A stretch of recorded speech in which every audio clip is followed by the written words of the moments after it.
सर्वमङ्गलस्वरूपिणे देवी दुर्गाम्बिकायै मङ्गलम्। मङ्गलम् कनकाम्बरधरे मङ्गलम् विजयाचलवासिने सर्वगुणसम्पूजिते देवी नित्यम् भवतु मङ्गलम्।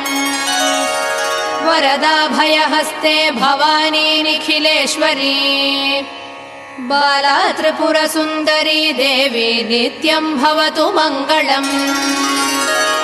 शुभमङ्गलदायिनी शिवे सौभाग्यदायिने इन्द्रकीलाद्रिनिवासिने तुभ्यम् देव्यस्तु मङ्गलम्। कृष्णातीरनिवासिने गौरी कोमलस्वरूपे कमनीयकरे देवी तुभ्यम् देव्यस्तु मङ्गलम्। कृष्णातीरनिवासिने